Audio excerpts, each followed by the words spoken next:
Gold, trusted gold buyers. మీరు తాకట్టు పెట్టిన బంగారాన్ని విడిపించి ఈ రోజు ఉన్న మార్కెట్ ధరకు కొనబడను. Hi, welcome to my show. Telugu సినిమా పరిశ్రమలో ఒక్కో దర్శకుడికి ఒక్కో శైలి ఉంటుంది. అయితే కామెడీ సినిమాలు తీయాలంటే అందరికీ సాధ్యమయ్యే పని కాదు. మనకి మొదటి నుంచి చూసుకుంటే జంజాల గారు, ఈవీవి గారు ఇలా వెళ్తూ ఉంటే ఈ లిస్ట్ చాలా చిన్నది. అయితే ఈ చాలా చిన్న లిస్టులో చాలా పెద్ద పేరు తెచ్చుకున్న దర్శకుడు జి నాగేశ్వర రెడ్డి గారు. వారు చేసిన 16స్, గర్ల్ ఫ్రెండ్, సీమశాస్త్రి, సీమ టపాకాయ, దేనికైనా రెడీ, ఈడో రకం ఆడో రకం, చాలా చాలా సినిమాలు సూపర్ డూపర్ హిట్స్ అయినాయి, మనల్ని కడుపుబ్బా నవ్వించినాయి. సో వారి జర్నీ చాలా ఇంట్రెస్టింగ్గా ఉంటుంది. ఈరోజు నాగేశ్వర రెడ్డి గారు మనతో పాటు స్టూడియోలో ఉన్నారు. వారిని అడిగి ఆయన సినిమా జర్నీ గురించి అద్భుతమైన విషయాలు తెలుసుకుందాం. హాయ్ సార్, నమస్తే. హాయ్, నమస్తే. సార్, మీ ఇంటర్వ్యూలు నేను ఈ ఇంటర్వ్యూ కోసం చాలా వరకు ప్రిపేర్ అవుతున్నప్పుడు నేను గమనించింది ఏంటంటే, నాగేశ్వర రెడ్డి అనే వ్యక్తి చాలా సీరియస్ టోన్ ఉన్న మనిషి. ఒక కర్నూలు బ్యాక్గ్రౌండ్, ఒక రెడ్డి గారు, ఇండస్ట్రీలోకి వచ్చేటప్పుడు యాక్షన్ మూవీస్ రాసుకొని వచ్చిన వ్యక్తి. బట్ ఇక్కడికి వచ్చిన తర్వాత కామెడీ సినిమాలు తీసిన తర్వాత ఓకే, ఒక్కో దర్శకుడికి ఒక్కో శైలి ఉంటుంది. మీ ఇంటర్వ్యూలు కూడా కామెడీగా ఉన్నాయి. నాకు అది విచిత్రంగా అనిపించింది.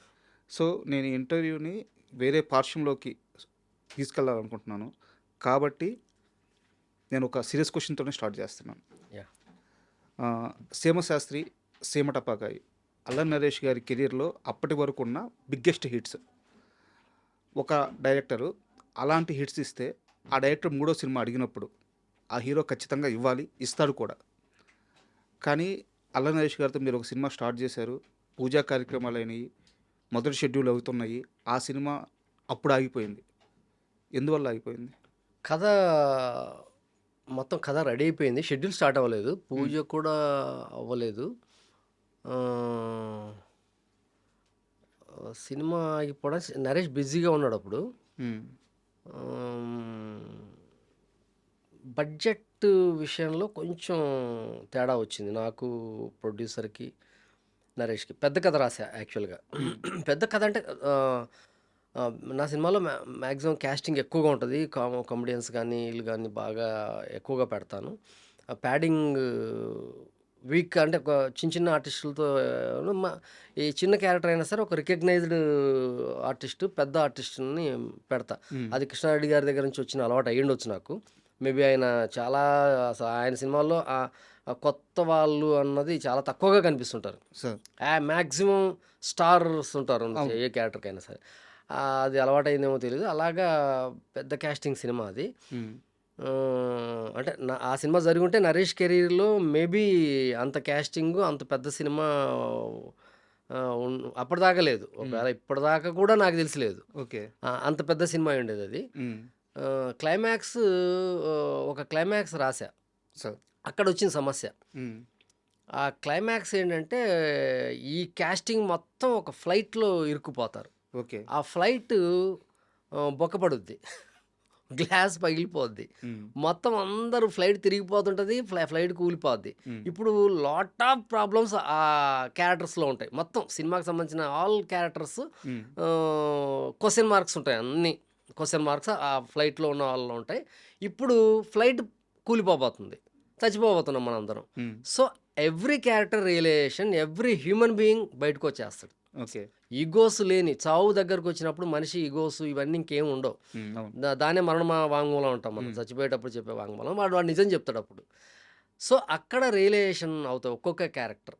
సో ఆ ఫ్లైట్ ఎపిసోడ్ తీయడం అన్నది చాలా టఫ్ అయిపోయింది. దానికి బడ్జెట్ చాలా హెవీ బడ్జెట్ అయిపోయింది. ఫ్లైట్ తిరగటం, green mat, flight setup Ramoji film సిటీలో ఒకటి ఉండేది, ఫ్లైట్ ఉండేది. దాన్ని తీసుకున్నా సరే దానికి రోలింగ్ తిరగటం, ఇదంతా చాలా పెద్ద బడ్జెట్ అయిపోద్దని ప్రొడ్యూసర్ చందు గారు, విజయవాడ ట్రావెల్స్ అయింది, ఆయన చాలా ఇంట్రెస్టెడ్ నరేష్తో సినిమా తీయాలి నా కాంబినేషన్లో అని. ఆయన ఇంకా ఆయన అడ్వాన్స్ కూడా పాప నా దగ్గర ఉంది.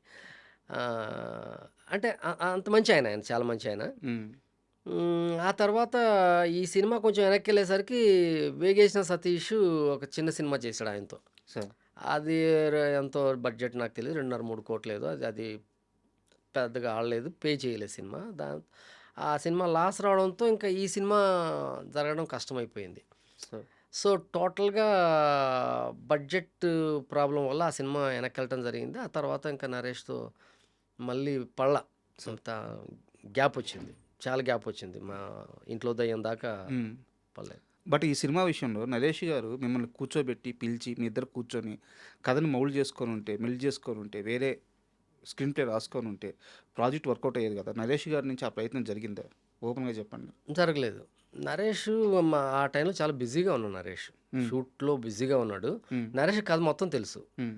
యాక్చువల్‌గా అట్లాంటి కథ వచ్చినప్పుడు ఏ హీరో వెనక్కెళ్ళడు. హ్మ్. యాక్చువల్ చేద్దాం అనుకుంటాడు. కరెక్ట్. పెద్ద కాస్టింగు, పెద్ద కథ, పెద్ద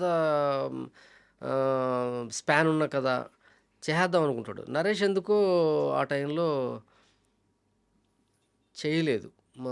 ఆ ప్రయత్నం జరగలేదు. నా కథని కొంచెం రెమ్యునరేషన్స్ ఎక్కడ తగ్గించాలి, ఎక్కడ ఇలా చేద్దాం, ఇలా చేద్దామని హ్మ్. ప్లానింగ్ జరగలేదు. ఆ ప్లేస్‌లోనే 'దేవిప్రసాద్' సినిమా 'కెవ్వు కేక' కేవ్. 'కెవ్వు కేక' హ్మ్. అది పడింది. సార్ అండ్ ఇంకో సీరియస్ క్వశ్చన్ ఉంది సార్. అది అయిపోయిన తర్వాత మీ జర్నీ స్టార్ట్ చేద్దాము. 'ఓ రాధా ఇద్దరు కృష్ణుల పెళ్లి' ఆ సినిమా తీసేటప్పుడు హీరోయిన్ నమిత గారిని మీరు కొట్టారా? ఛీ! నేను ఏ హీరోయిన్‌ని కొట్టలేదు. అరిసారా? నేను అరిచాను. అరవడం అంటే నేను అరవను హీరోయిన్స్‌ని కూడా. ఆల్మోస్ట్ అలుగుతాను. హ్మ్. నాకు నచ్చింది చేయకపోతే నాకు కోపమొస్తది. సార్. మాక్సిమం అయినా నేను ఎవరిని అరవడం, తిట్టడం ఆ ప్రెషర్స్ తీసుకోను అసలు నేను. సార్. బట్ నేను చాలా హర్ట్ అయిపోతాను. హ్మ్. నేను సినిమా కోసమే కదా చేస్తున్నావు. ఎందుకు నువ్వు సినిమా కోసం వచ్చావు, నేను సినిమా కోసం ఎందుకు చేయవు అన్నది వస్తది. అప్పుడు ఒక 'దినేష్ మాస్టర్' ఒక స్టెప్ కంపోజ్ చేశారు. సార్. కంపోజ్ చేస్తే నమిత చేయనంది ఆ స్టెప్ హ్మ్. శ్రీకాంత్ గారితో. శ్రీకాంత్, ప్రభుదేవ, నమిత ముగ్గురు. హ్మ్. క్లైమాక్స్ బిఫోర్ సాంగ్ అది. చాలా ఖర్చు పెట్టి భగవాన్ అనే వాళ్ళు భారీ సెట్లేసి చాలా బాగా చేస్తున్నాం పాట. సార్. అయితే నమిత మార్నింగ్ 9:00 అలాగా స్టార్ట్ అయింది.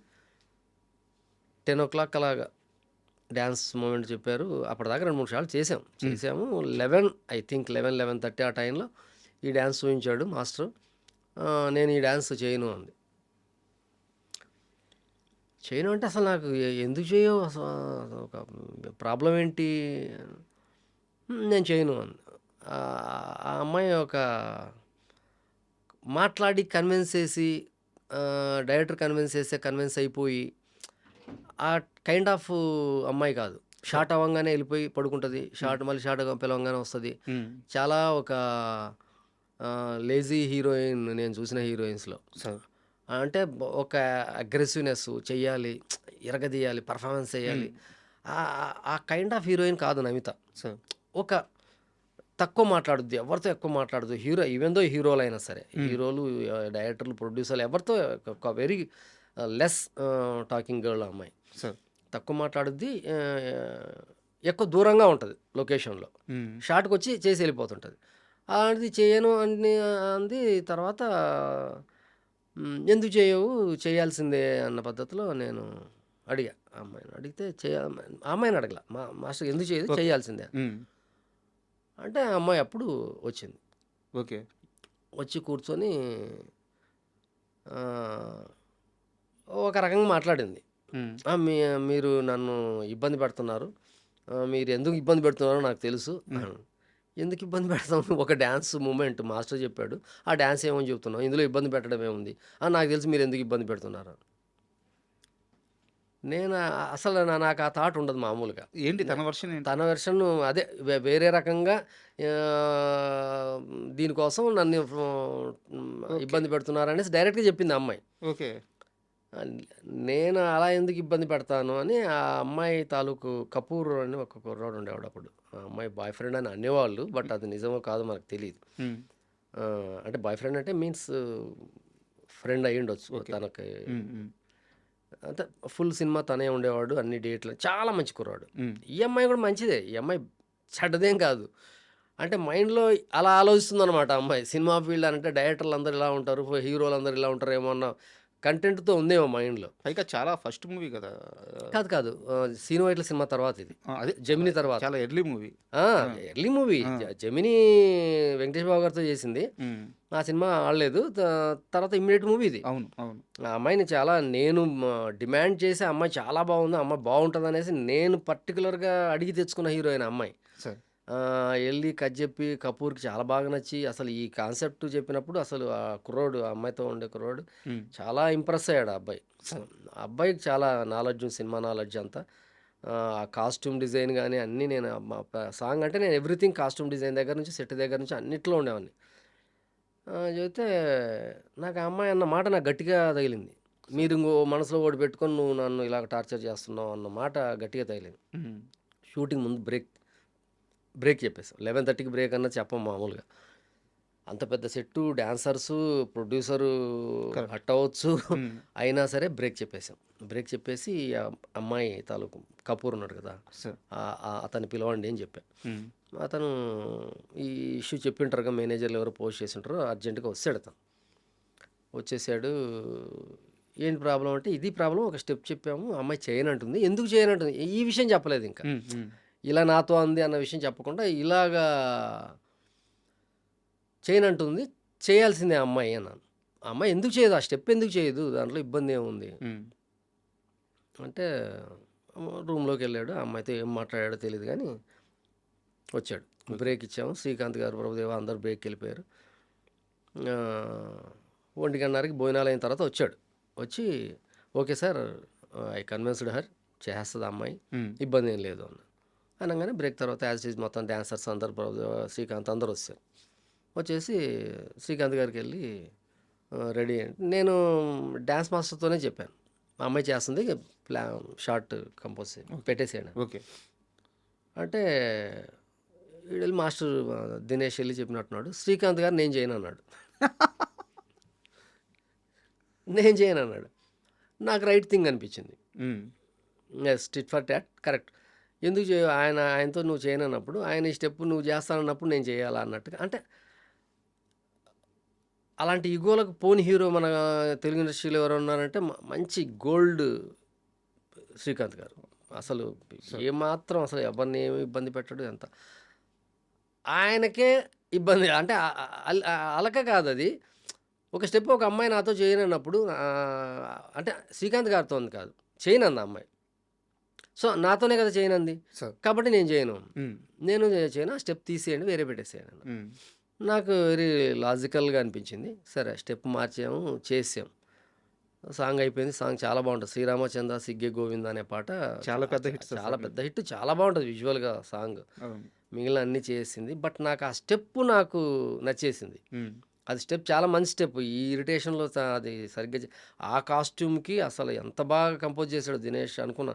అంటే నమితకి. హ్మ్. నమిత హైట్‌కి ఇద్దరు కుర్రాళ్ళని టీజ్ చేస్తున్న లైక్ సాంగ్ అది. అదే.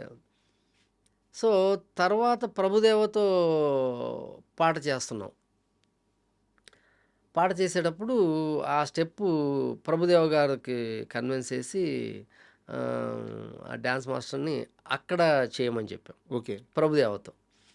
అప్పుడు ఆ స్టెప్ చేసాం. ఇప్పుడు సినిమాలో కూడా ఉంటది. హ్మ్. ప్రభుదేవ పైన భుజం పైన కాలేసి స్టెప్ ఉంటదొకటి. ఓకే. ఆకు ఒక్క వేసి అనే పాట. హ్మ్. అలాగా అంటే సినిమా అప్పుడు బాంబే నుంచి వచ్చే హీరోయిన్స్ అందరూ ఏంటంటే కొంతమంది ఇక్కడ జరగొచ్చు, జరగకపోవచ్చు సినిమా ఫీల్డ్‌లో. ఈ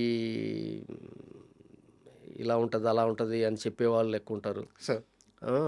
అప్పుడే బాంబే హీరోయిన్స్ హవా ఎక్కువగా పెరుగుతున్న టైం అది. హ్మ్. అక్కడి నుంచి వచ్చే వాళ్ళంతా చాలా సెక్యూర్డ్‌గా ఇక్కడికి సినిమా ఫీల్డ్‌కెళ్తే ఇలాంటి ప్రెషర్స్ ఉంటాయంట, ఇలా అడుగుతారంట, ఇలా పిలుస్తారంట అనుకునే డేస్ అనమాట. ఇప్పుడు అలాగే ఉంది, అప్పుడు అలాగే ఉంది, అంతకుముందు కూడా అలాగే ఉండుంటది. ఆ టైంలో ఆ అమ్మాయి అలా ఫీల్ అయింది. ఓకే. డైరెక్టర్ ఏదో మనసులో పెట్టుకొని ఇలా చేస్తున్నాడని. ఆహ్, బట్ ఆ తర్వాత మళ్ళీ బట్ ఇక్కడ కూల్. అమ్మాయికి తెలిసి ఉండకపోవచ్చు. ఎందుకంటే నాగేశ్వర రెడ్డి అనే వ్యక్తి కొత్తగా ఆ సినిమా తీయట్లేదు. అంతకుముందే 4 సినిమాలున్నాయి. దానికంటే ముందు 9 సంవత్సరాల పాటు సినిమా ఇండస్ట్రీలో హ్మ్. ఎస్వి కృష్ణారెడ్డి లాంటి ఒక అవును. లెజెండరీ పర్సన్ దగ్గర 9 సంవత్సరాలు ట్రావెల్ అవును. అవ్వాలంటే మామూలు సర్టిఫికేట్ అయి అవును. ఉంటుందన్నమాట.